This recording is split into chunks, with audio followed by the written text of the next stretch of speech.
Welcome back to our session on how laws around sourcing and responsibility and current cases in the US Supreme Court affect jewelers. I hope you've been taking time between sessions to get into the networking area and meet your fellow conference participants. Right now, I'm very excited to introduce this panel. I have with me today Wyatt Gjullin, who's staff attorney for EarthRights International, Jennifer Fendrick, who's Senior International Relations Officer, Office of Child Labor and Forced Labor at the U.S. Department of Labor, and Juliane Kippenberg, Associate Director, Children's Rights Division of Human Rights Watch. Thank you all for joining us and for taking time to prepare for this panel. We're so excited to have you here today. Our goal for the panel today is twofold. The first is to create awareness around laws, cases, regulations, and the reach and extent that the jewelry industry shares culpability for issues that are coming to the courts, could come to the courts, or may be subjected to increased regulation, or we may wish would be subjected to increased regulation. The second goal of this panel is to explore the role of law in making supply chains more responsible, and its benefits and drawbacks, because there are both, as compared to self-regulation, international agreements, and regulations, because these are four different ways of influencing supply chain behavior. So that's the goal for this panel. So with that, I'm going to turn it over to Wyatt first. Each of our speakers is going to share with you for about 5 minutes just what they're doing in their sector of responsibility, and then we'll have a more broad conversation. So Wyatt? Oh, your mic is off, it looks like. Hi everybody. Yeah, I'm just gonna share a quick presentation here, if I can.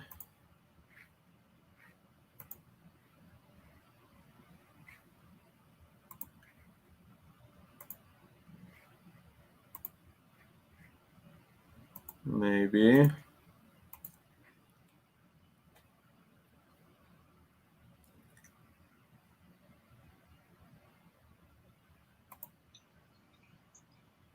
Has your share button disappeared from the bottom of the panel, or can you find it? I can find it.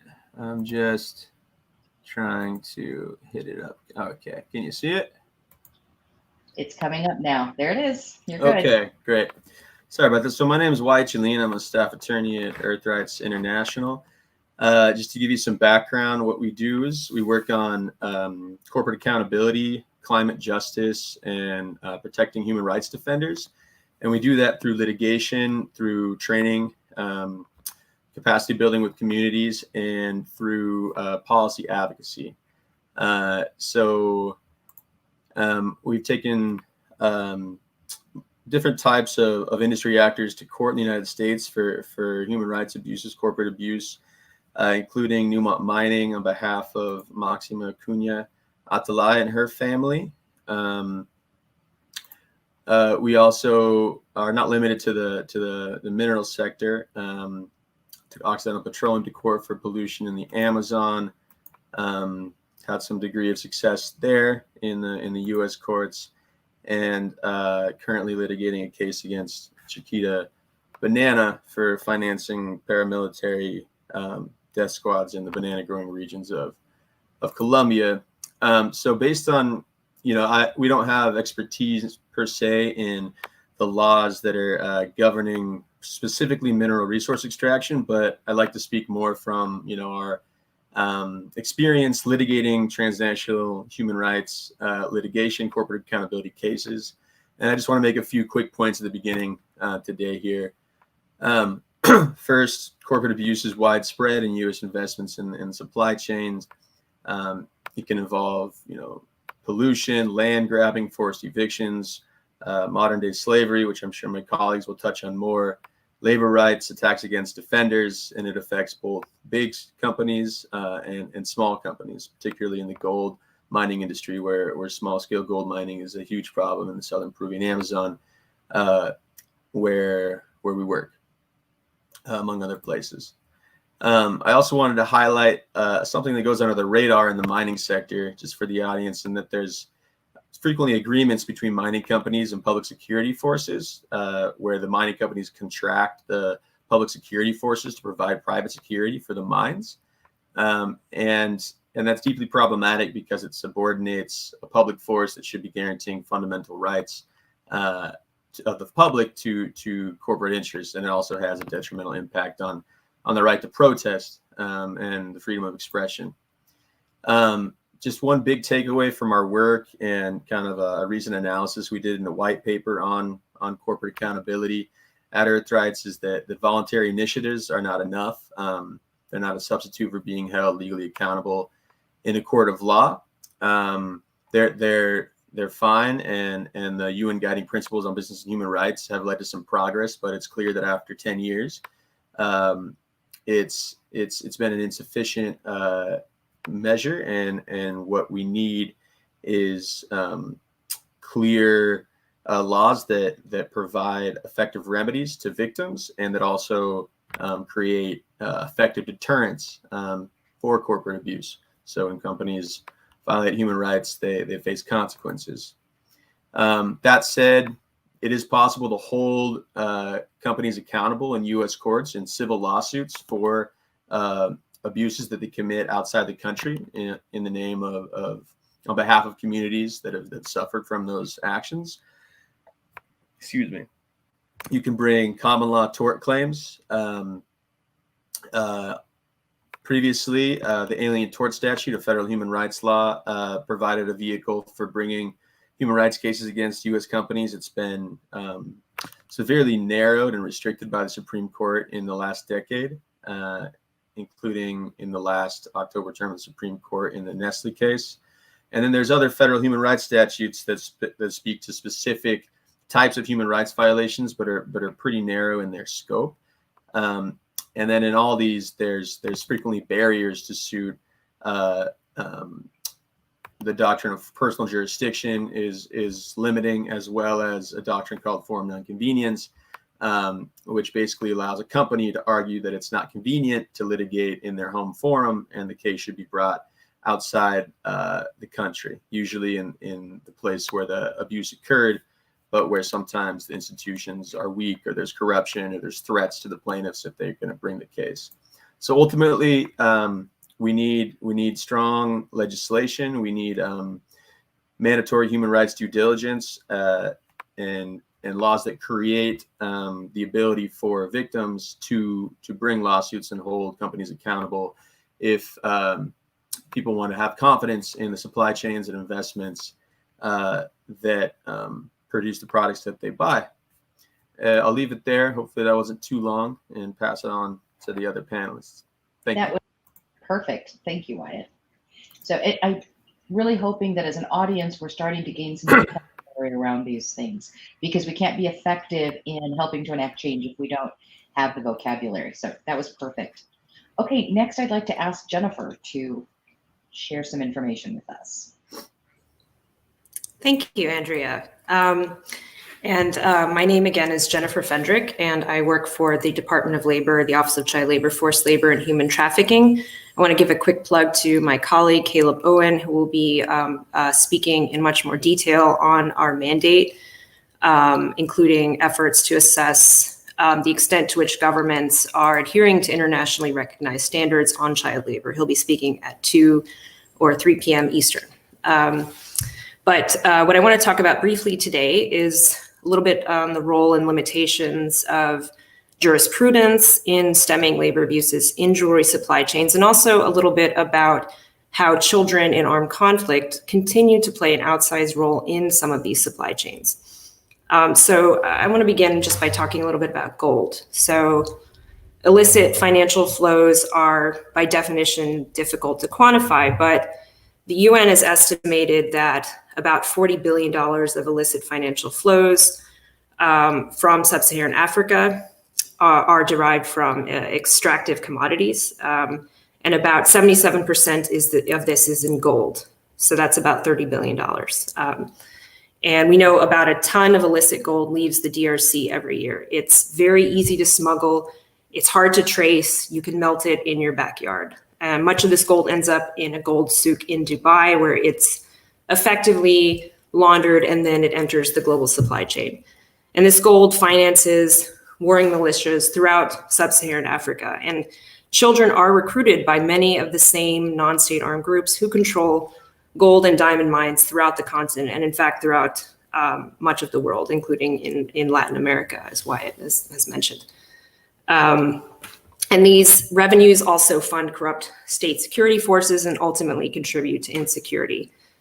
So as an example, we've seen evidence that there is a state element of a major country in sub-Saharan Africa that arms a non-state armed group that forcibly recruits children and uses forced recruitment to sustain their operations. But under this arrangement, this group has been able to establish control of major lucrative gold mining sites where they're subjecting children and adults to forced labor. And the group has actually emerged as the dominant non-state armed group in this region.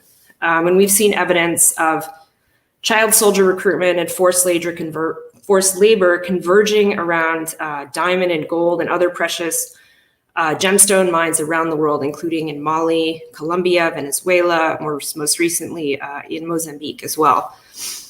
And so diamonds, despite the Kimberley process, do remain problematic. But I want to just quickly note that the Kimberley process, because it has provided a kind of unified certification framework within the narrow confines of its mandate, has been, a qualified success. So in the absence of a kind of similarly unified international agreement around responsible sourcing for other minerals and precious gemstones, we continue to see really fragmentation in due diligence schemes, including around gold and other precious minerals. So in gold, for instance, there are as many as 45 different blockchain initiatives. Now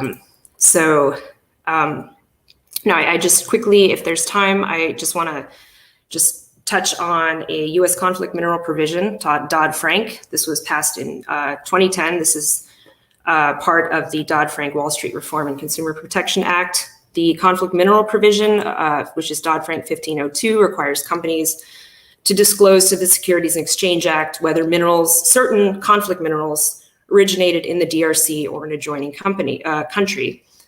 Part of this law was actually invalidated by the Court of Appeals in 2016. It was found to violate the First Amendment.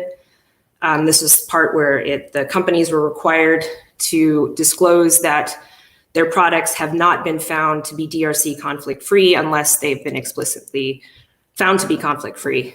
As Wyatt alluded to, there are a couple of other cases that have been wending their way through the courts, including the cocoa case, which is Nestle Cargill v. Doe, which the Supreme Court ruled 8-1, that the companies lacked enough of a U.S. connection to go forward under this very old statute, Alien Torts. Cobalt, the similar lawsuit was actually dismissed last week by a district court against tech companies that alleged complicity in child labor in the DRC coal mines, cobalt mines. They found that there was not enough of a causal relationship between the firm's conduct and the miners' injuries. So does this mean companies are off the hook? Well, no, because we're seeing increasing pressure from investors to adhere to ESG standards. There's likewise been a real uptick in litigation around these disclosures, which we can talk about more in the discussion. And finally, the executive branch, for which I work, has a really important role to play. And a couple of years ago, Congress expanded the Trafficking Victims Persons Reauthorization Act, which mandates, among other things, that the Department of Labor, publishes an update to a list of goods made with child labor or forced labor in their production. And under this expanded mandate, we are now required to investigate the provenance of goods made with inputs from child or forced labor, which means we are now currently ramping up our capacity to track and investigate materials and goods as they enter and move along the supply chain. Looking forward to this discussion, and I will pass it back to you, Andrea. Thanks. All right, thank you. So a mixed bag. Our courts seem to be getting a little less lenient, but we've got some regulation in place that's giving at least funding for you guys to look into some of these things as well. Okay, Juliane, over to you. Thank you. I work at Human Rights Watch. We are an international human rights NGO, and the main thing we do is research or investigate human rights violations, and including human rights violations in the context of mining and more generally business responsibility. So we've conducted research on many different kinds of mining operations around the world, and advocacy with governments, with companies themselves, and also other actors. And in my own work, I have done primarily, or sort of started out with looking at child labor in small-scale gold mining, for example, documenting that in Mali, Ghana, Tanzania, and the Philippines, but then kind of moved on to broader questions around company responsibility, and have been giving a lot of attention to the responsibility of jewelry companies in particular, where we published 2 large reports ranking brands, jewelry brands, once in 2018 and once in 2020 for their basically their sourcing practices and their human rights due diligence or not. Perhaps to briefly just also, give a very quick snapshot of some of the issues we're dealing with, and some of these human rights issues were, of course, mentioned already, but of course, mining often contributes to violations of indigenous peoples' rights, land rights, and environmental rights. And one example for that is gold mining in the Amazon in Brazil, where indigenous people have faced land invasions, threats, violence, and environmental harm. And just a few months ago, there were attacks, for example, by criminal groups on indigenous peoples' leaders, and that really put them under threat. That's just one example, and these groups were linked to basically groups supporting mining. Another example is labor rights abuses, a whole range, including, of course, child labor, but also lack of health and safety in mining more generally, also in manufacturing, mining accidents. I mean, we've documented numerous deadly mining accidents.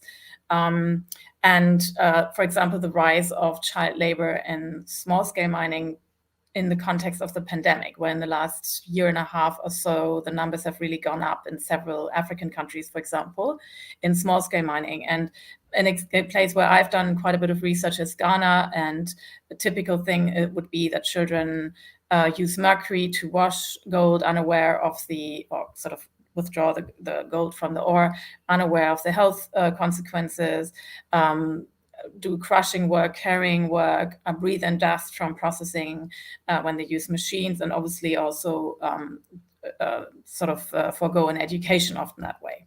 A third set of issues related to armed conflict and violence more generally, where, of course, not only armed groups, but also state forces, private security personnel, and so on are responsible.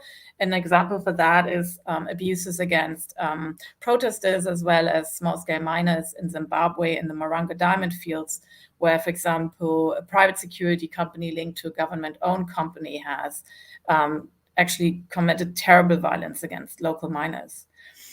That's just sort of as a backdrop. And against that backdrop, we have started to work much more on the issue of the question, first of all, what do companies do that are in the supply chain to avoid and prevent that they're contributing to abuses? And then more specifically started to look at the importance of mandatory rules. So in other words, a bit like actually Wyatt pointed out earlier, our work has also really brought us to the conclusion that what's needed is mandatory human rights due diligence. It needs laws and not just voluntary standards. There is, of course, a trend right now, particularly in Europe, but to some extent in other industrial-led countries too, that actually means that more and more countries are enacting laws that way. So examples for that are the Dodd-Frank Act was already mentioned, but examples for that are also the UK and Australia with relatively weak laws, but nevertheless laws on modern slavery. France with quite a strong law and a really broad law. So not specific to any particular sector. Germany just enacted a law in June this year. It has some weaknesses, which I'm happy to expand upon, but nevertheless it did. And Norway also just enacted a law. And of course, there is the EU conflict minerals regulation that entered into force in January this year. In addition, there are a number of other legal initiatives underway brought by different parliaments, for example, in Austria, Belgium, Finland, the Netherlands, Switzerland, and Canada, and of course, very importantly, at the European Union. And I'm sure a few of you at least are aware that at the European Union level now, there is this plan, and it started with about a year and a half ago with the Justice Commissioner, Reinders, committing or pledging that there would be a law on human rights due diligence and environmental due diligence as well. So a law that would include both human rights and environmental aspects. And in March this year, the European Parliament adopted what's called a legislative initiative report. So basically a proposal for the law with quite a lot of detail. And at this point now, the Commission is working on a proposal. There is a lot of different controversy and tension and kind of lobbying as well going on. The proposal is expected in December. It has been delayed, so we'll see when exactly it comes out. But that's certainly a very important sort of piece of legislation that's potentially on the horizon. What that really means is that overall, I think it's fair to say that the era of voluntary standards or pure voluntary business conduct has ended. There is definitely a recognition by numerous governments now that new legally enforceable regulations are needed or rules are needed, building on the UN Guiding Principles framework of the United Nations. In about 10 years ago, the United Nations adopted this framework and basically the concept of human rights due diligence. So the responsibility, spelling out the responsibility of companies to ensure that they do not contribute to abuses in their supply chains through several steps, notably assessing human rights risks, taking steps to mitigate them, address them, and prevent them, then getting audited for these efforts and being transparent about it. So disclosing information about steps taken in a nutshell. And these laws are broadly speaking built on that, although there's a lot of difference as well between the different sort of national variations.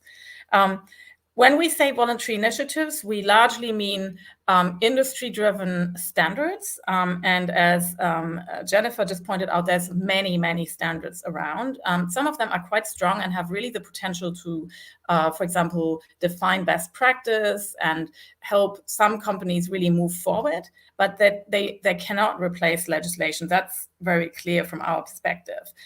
Similarly, the Kimberley process, when we talk about that, and perhaps just to clarify, that is not an industry standard. That is a government certification scheme of basically export and import movement. And it has a sort of voluntary standard attached to it. I'm happy to explain. It's very weak.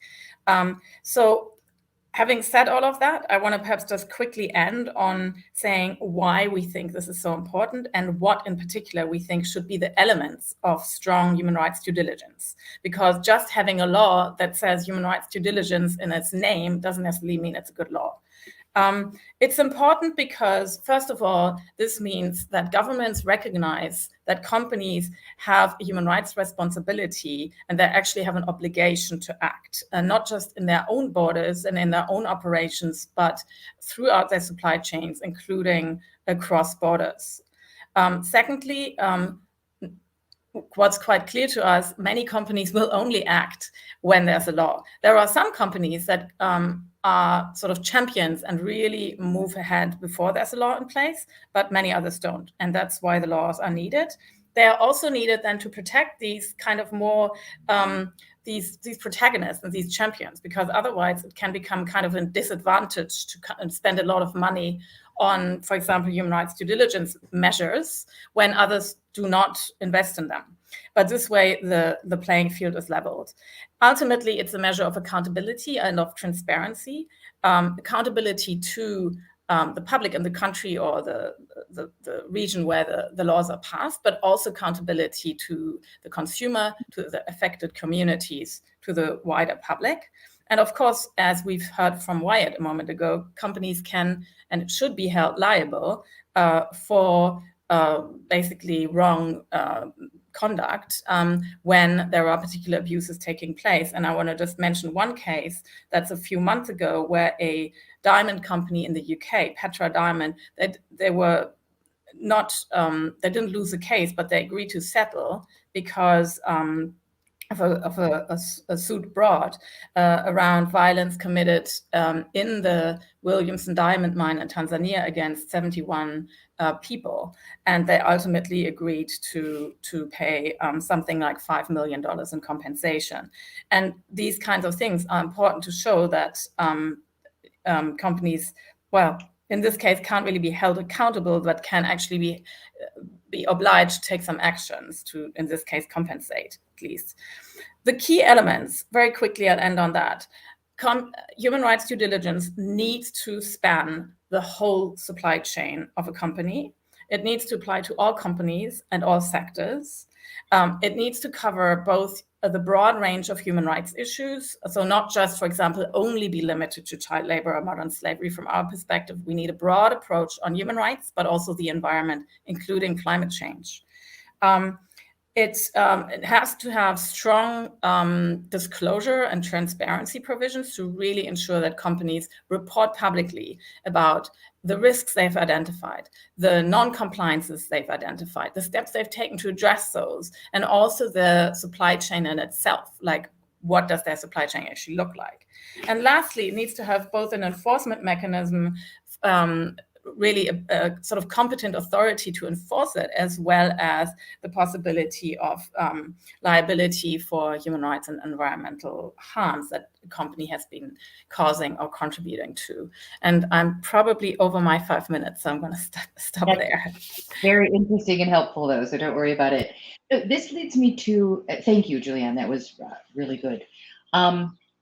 I have so many questions after listening to all three of you.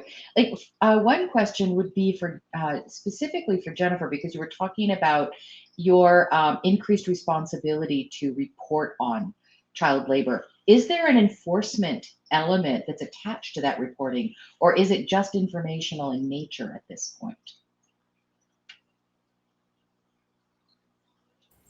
Sorry, it's muted.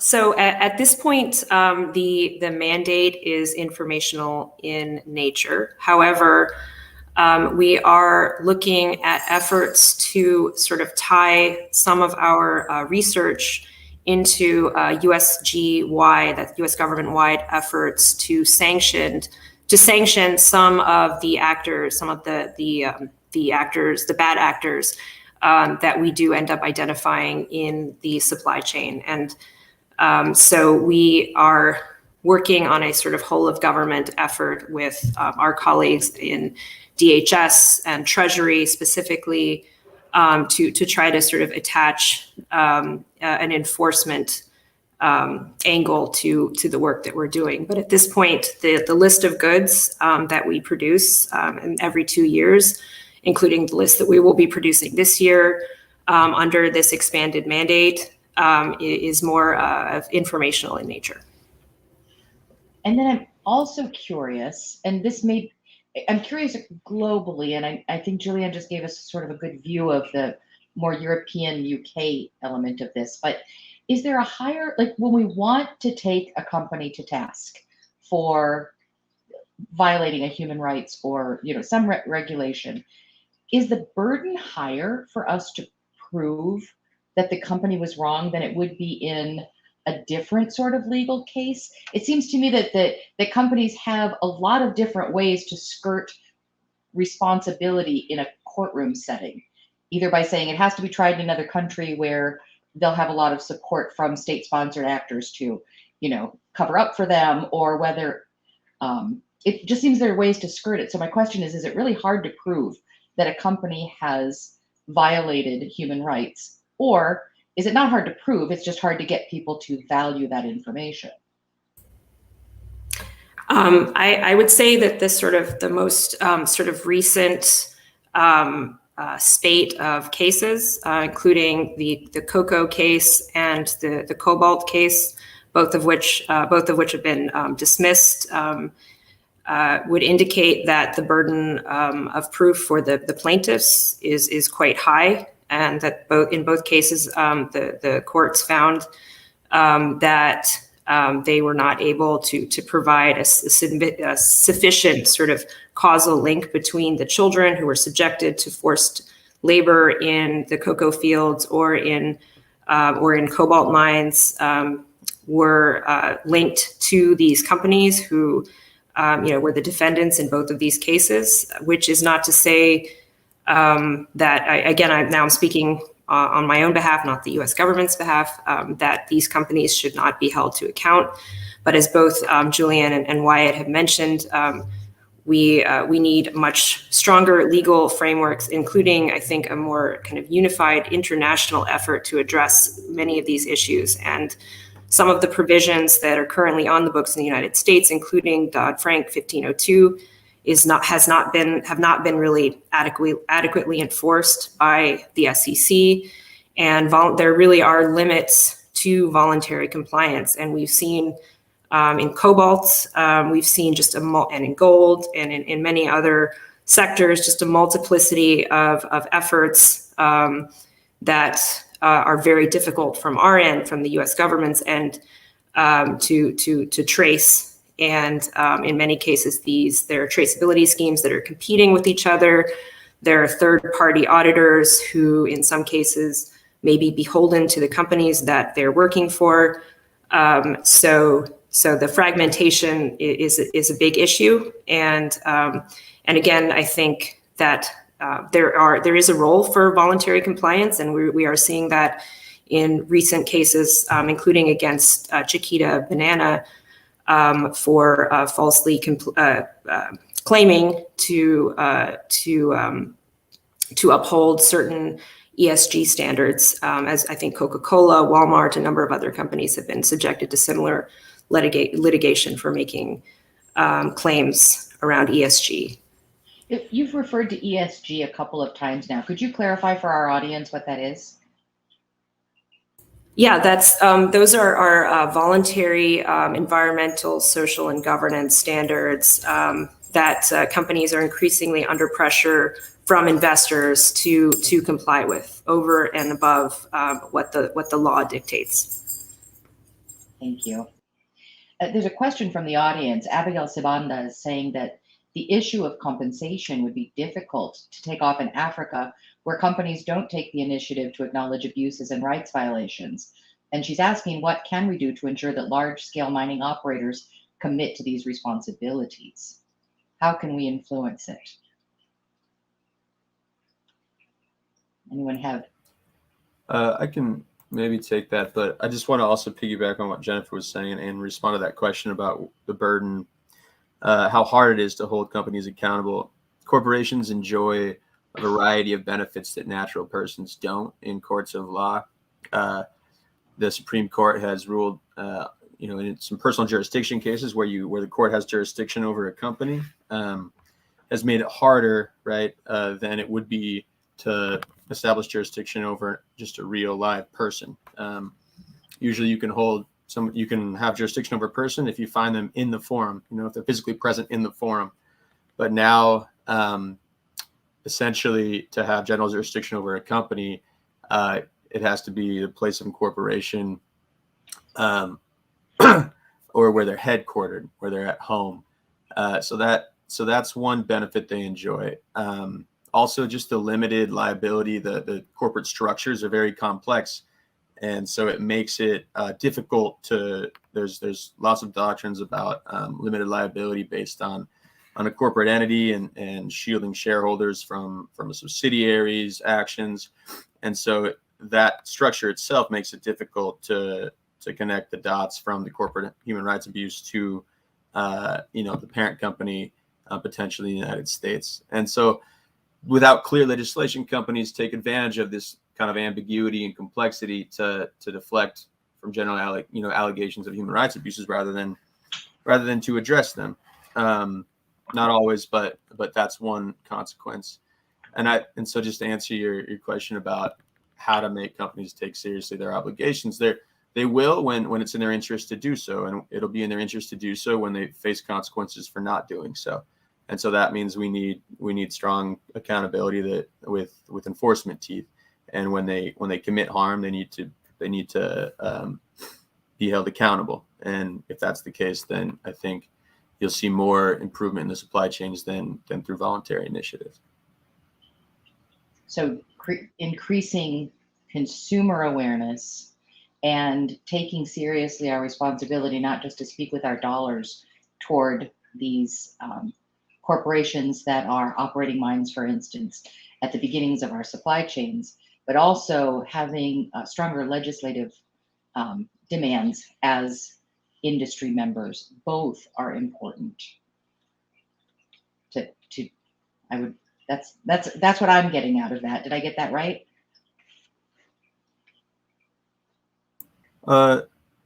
Yeah, I think it's being conscious as industry, as economic actors, and our economic choices.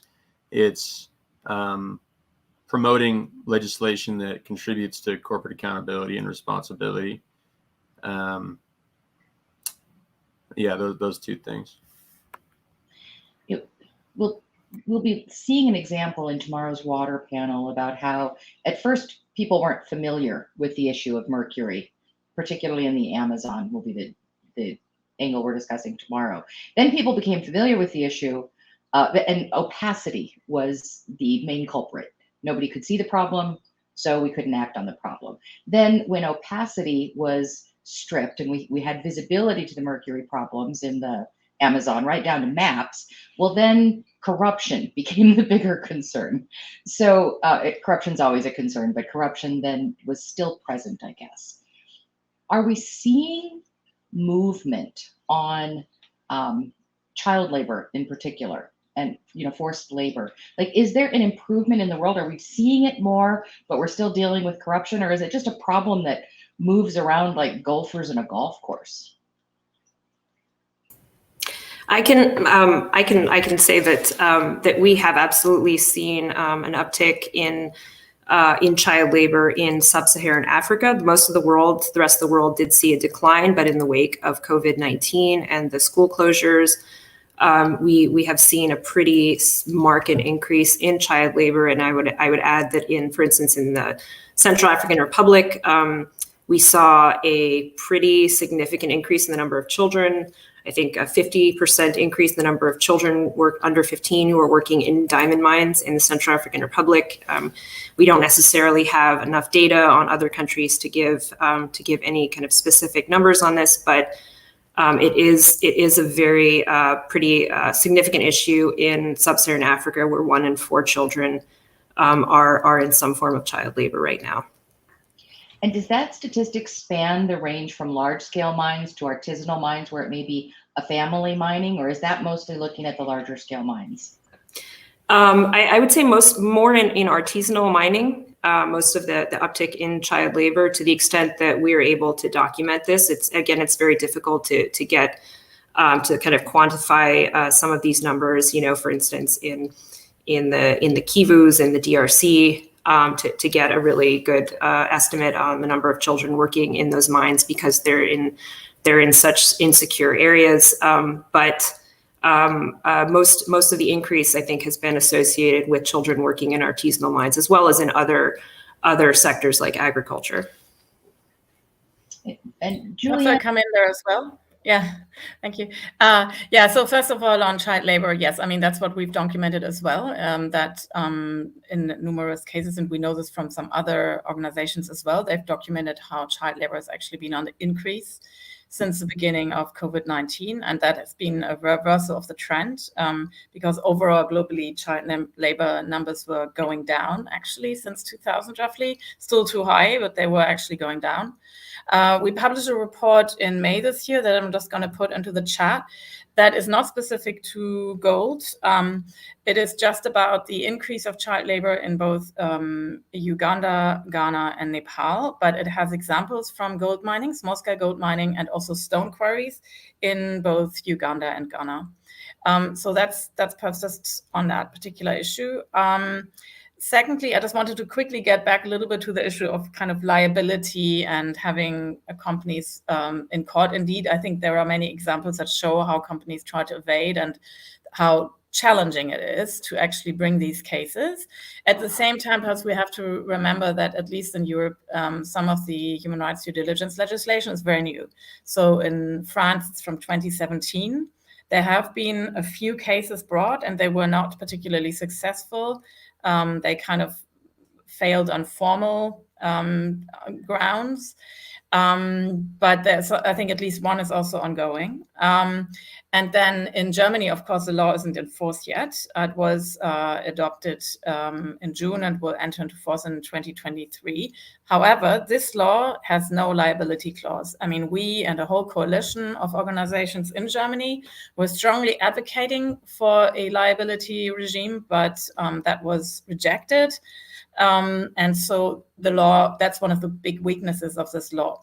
It has a relatively strong enforcement mechanism. Let's see if it really becomes that kind of body, but it doesn't allow for justice. Then the last point I wanted to say on that is that in the European Union, this is really one of the big sticking points. And of course, as just comes out of our discussion right now, how important it is to ensure that when companies do not fulfill their obligations or their responsibilities, they actually have to be held accountable and they have to go to court over that. Of course, the linkage has to be created. It's not like just because a company has sourced from somewhere and then there's a mining accident, they're immediately going to court. I mean, it's much more complex, much more complex than that. But when there is proof that the company did not conduct the human rights due diligence necessary and so on and so forth, then it should definitely be possible. And at the moment, there's a lot of pushback from lobby groups in Europe against that, industry lobby groups against that kind of liability, where many of the civil society groups, of course, are pushing for that. And Reinders has, in principle, the Justice Commissioner of the European Commission, last year has actually announced that the proposal would include liability, but I think that is under discussion now. It's not certain anymore. We often see laws that have, a lack of a liability component. It may have enforcement, even though it's weak, but lack of liability. Is it a matter of is it better to just at least have the law in place and then work for the liability component, or are these toothless laws that are passed to appease people without creating any real responsibility? From our perspective, I mean, you have to look at the particular case, and there could be laws that are so weak that it doesn't make sense to support them.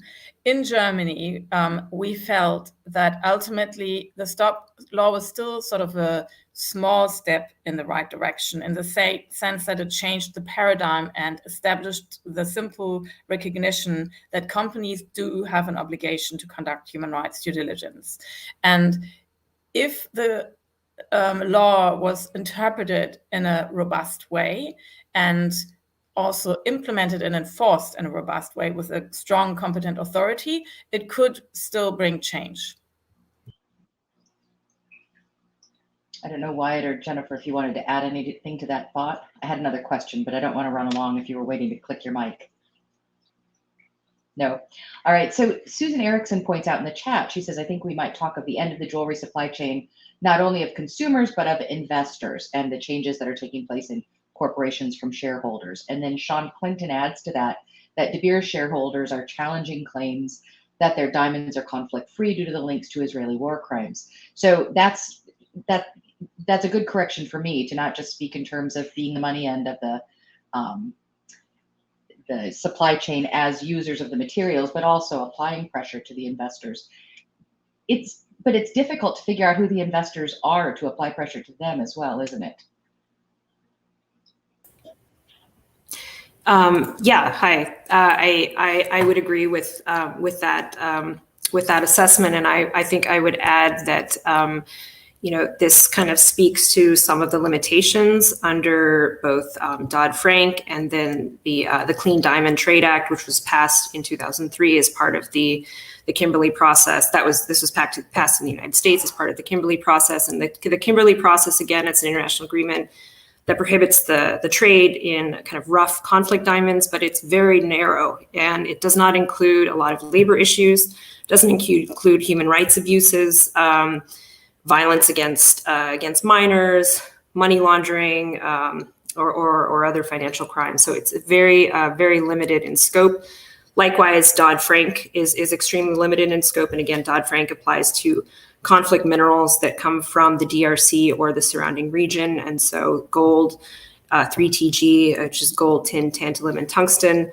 And again, as I mentioned, part of that law was invalidated by a court of appeals, and the parts of the law that remain in effect are sort of weakly enforced. So the SEC has said companies don't need to file due diligence reports unless you label your product DRC conflict free, and then you do have to perform an audit. But so what's happened is that some states have decided to pass, in the United States, have decided to pass their own kind of more stringent legislation, around so-called conflict minerals and diamonds. But again, because of the piecemeal nature of these efforts, it's very hard from our perspective in the government to kind of track the effectiveness of a lot of these lines of effort.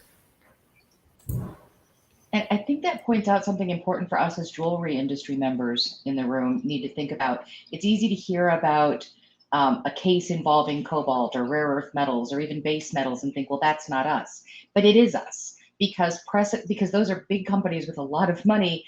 They can establish precedents in the court that then can be applied to the people going after the metals that we use. So I think it's really important that we pay attention to mining legislation overall. Did I get that right? Did anyone want to challenge that idea or add to it? Yeah, I would absolutely agree with that, and also just note some of the sort of physical limitations of tracking.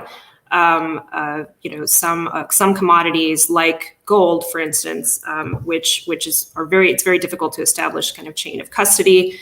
As I referenced earlier, like 95% of the artisanal and small scale gold that is exported from Africa ends up in the UAE, which routinely reports a much higher value of imports than exports, than the African states export, which is a huge red flag for illicit activity. And there are 11 gold refiners in the UAE. Only 2 of these, I think, have passed third-party audits. So there are huge AML/CTF shortcomings in the UAE, and that's a major kind of choke point that we're trying to look at in the U.S. government specifically. And Amber Valles from SCS Global chimed in on that and said that she thinks holding investors accountable really lies on the responsibility of companies and businesses and boils down to conducting effective enhanced due diligence, speaking to what Juliane has mentioned several times, which should include know your counterparty, or the acronym is KYC, awareness and checks, so we can apply pressure there as well. Can I perhaps just add something to this? I mean, we've been obviously mostly talking about laws, and the question of what an individual jeweler can do is slightly different. But in addition to supporting strong laws, of course, there are specific steps that companies can take, and we have looked at this in our jewelry work in 2018 and 2020. And in a way, the really interesting finding was that despite the many challenges of mapping supply chains, assessing risks, and so on, there were some jewelry companies that did significantly better than others. I mean, that was perhaps the most interesting finding, that there were actually examples for positive steps that companies can take. So there are companies that have actually mapped their supply chain. There are companies that are sourcing from small-scale mines that are, for example, Fair Mine certified, and that where the risk of abuse is at least less high, and where there's much stronger, possibility of really supporting a professional mine where people are actually working under rights respecting conditions. There are jewelers who have, for example, disclosed violations or non-compliances that they found in their own audits. not as much detail as we'd like, but still it's happening. There are miners as well who are doing that. For example, as part of the IRMA standard, the Initiative for Responsible Mining Assurance now, and they actually publish really interesting, really, really detailed information, including on serious problems that they found, which is unusual for the industry. So the interesting thing is that there are some companies that are actually kind of at least going in the right direction and showing some of this is possible even without laws. This is not to say that there shouldn't be laws. You've heard me before. Ultimately, in order to bring the whole industry along, laws are absolutely necessary. But it's positive to see that change can happen. And it's not impossible. Despite these pretty real challenges, some companies do actually manage to overcome them. Yeah, I really want to agree with what Juliane just said. I think we do need to applaud. There are companies who are taking steps to voluntarily conduct due diligence in their supply chains and to invest in particularly in upstream due diligence efforts, in the DRC and in other countries that are considered high risk.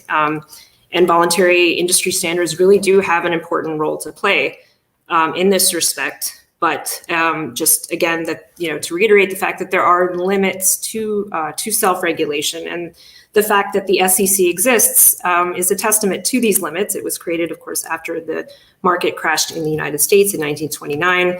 Passage of Dodd-Frank also, that was passed after the 2008 crash. But I definitely agree that there is a role for voluntary standards. One of the major issues that we do have is even when companies are trying to do the right thing, that there are so many competing traceability schemes in various sectors, mineral sectors in 3TG, cobalt, copper, diamonds, et cetera, that it's just really difficult to trace the minerals from mine to smelter and further downstream, which is what we're trying to do right now at U.S. Department of Labor. Well, it's a huge barrier right now in the industry because of the number of different traceability schemes and people advocating for their own scheme over another scheme and the difficulty of implementing various technologies in various markets. At the moment, it's more of a mess than a help. I mean, it is some help, but we need to get to some kind of standardized traceability scheme in the mineral markets if we're going to actually have clarity. I just want to jump in and just emphasize that I think ultimately when these standards of conduct and due diligence become obligatory, I think it'll help the mineral industry as a whole, right? Because it'll create a race to the top. It'll create a more stable investment climate globally. There's empirical studies that link respect for human rights to stable investment climates. And so you have, these, it's not something that, we're not trying to, I think it's ultimately in companies' best, in their self-interest to support these types of standards. And I mean, if you look at, there's actually an interesting thing, if folks are interested, there's an amicus brief that was filed in the Nestle case by Joseph Stiglitz, who was former head of the World Bank, renowned economist. And he just lays out all the economic arguments for efficiency and for how this is going to promote business. So I'd encourage people to look at that as well. Absolutely.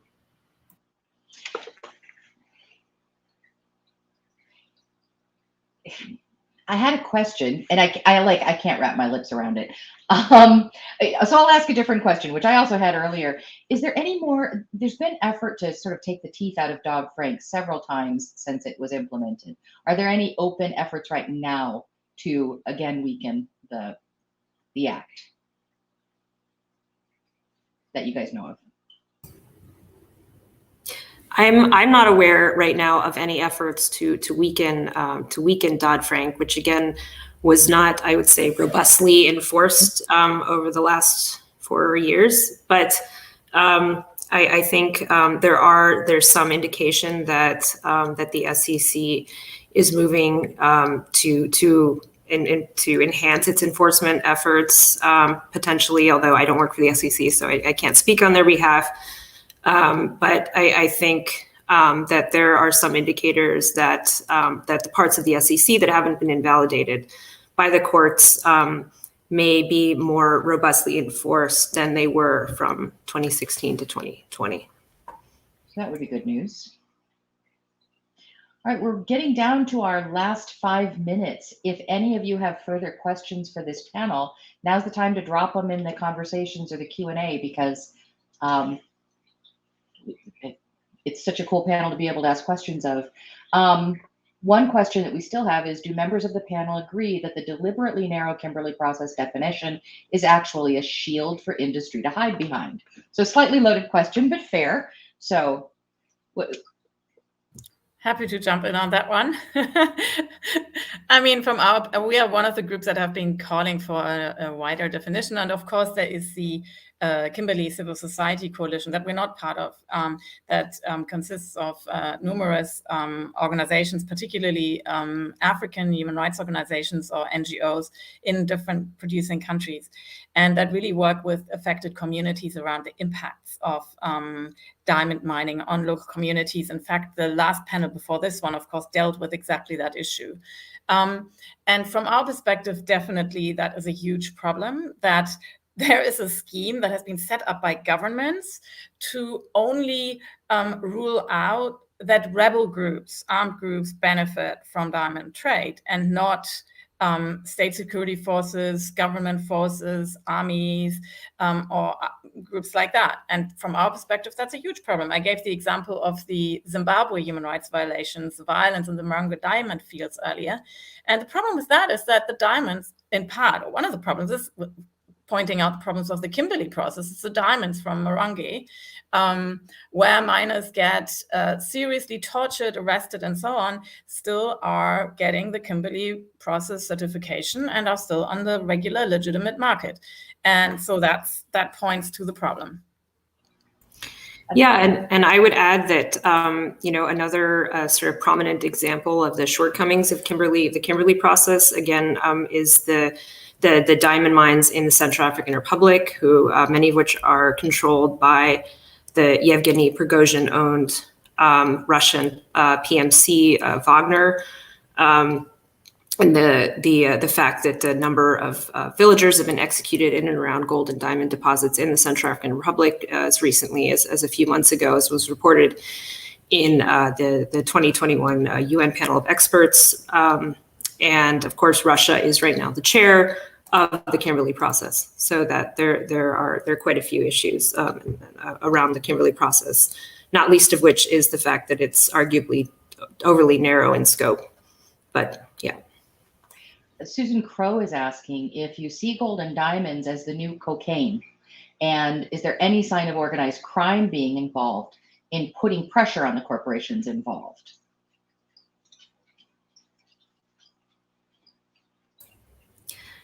I would certainly, I think I would agree with that assessment, that characterization of gold and diamonds as potentially the new cocaine. We've seen quite a bit of evidence that gold and to a lesser extent diamonds are funding a number of terrorist organizations and criminal syndicates and non-state armed groups in sub-Saharan Africa, because of the difficulty around tracing gold, and again the fact that most of this gold ends up in a souk in Dubai, which has almost no oversight. It means that yes, I think I can't speak to specific what percentage of the illicit gold that leaves Africa specifically funding these sort of illicit activities, but it is extremely problematic, and the U.S. government is very concerned with these developments. Mark Hanna has a question on Dodd-Frank, and Mark Hanna to me has the distinction of having been a person working within the Berkshire Hathaway organization that was fighting to not weaken Dodd-Frank. So, and his question is, what do you think the current status is of Dodd-Frank and required reporting? I think again that we've seen I would say a kind of a weakening in a lot of the reporting requirements for Dodd-Frank over the last 4 years. And there was really, the SEC did not enforce a lot of those requirements. In fact, I don't think they enforced them at all. I think that there's some indication that of a reversal in this trend over the next few months, but I don't, because I don't work for the SEC, I certainly don't want to speak on their behalf. But I do also know separately that the SEC has indicated that it will potentially be enforcing some of the kind of ESG disclosure standards. So companies who choose to sort of voluntarily disclose their adherence to the environmental, social, and governance standards, and who are subject to litigation may be subject to also to increased reporting standards from the SEC in the coming months. And Susan Erickson has a very interesting question. She wants to know how the Dodd-Frank law as we know it, and which is over a decade old, compares to the recent laws that Juliane was speaking to in Europe. I can only say I don't know too much about the European laws, other than that they are not, unlike Dodd-Frank, which is very geographically specific and only deals with conflict minerals from the DRC and the surrounding areas. My understanding is that the European law is much broader in scope, at least geographically, which I think suggests that it might be a little bit more effective than 1502. I'll let Juliane expand on that. I'm sorry, I kind of missed I was answering to somebody on the chat. So can you repeat the question, please? Yes, the question was how the Dodd-Frank law compares to some of the recent laws that you were discussing in Europe. Right. Yeah, okay. In very brief, there's two different kinds of laws, of course, in Europe. And I've been mostly speaking so far about the proposed law. It's not yet there. That is really broad on human rights due diligence for all sectors. But there is the existing law that is a little bit comparable. That's the EU conflict minerals regulation. The difference is that it is not focused on a particular part of the world, as opposed to Dodd-Frank, which is about Congo and its neighbors. It has a due diligence requirement, which I think is slightly broader, but there are definitely some similarities as well. I mean, to be honest, I haven't done the sort of detailed comparison and legal analysis. There are differences as well, but they are both laws that are for specific minerals, gold and 3Ts. If I'm right about the Dodd-Frank was that, right? So anyway, that's the case for the European minerals regulation. And in the case of Europe, it's not for manufactured goods, it's only for raw materials and the import of raw materials. And they, in that sense, perhaps have some similarities and then narrow focus on these particular materials, I think. All right, and with that, we are out of time. Mark Hanna posed one other question, which I have posted into the broad chat for the whole conference. I would invite all of you to go to the networking tables and discuss this question. And the question is, do you believe that climate issues will become the new conflict minerals in future best practices reporting? I think this is a really valuable thing for all of us to be discussing as a group. So thank you, Juliane, Wyatt, and Jennifer, for your time and sharing your incredible knowledge with us. This was really informative. So we really appreciate you. Thank you. Thank you. Thank you. Pleasure. Take care, everybody.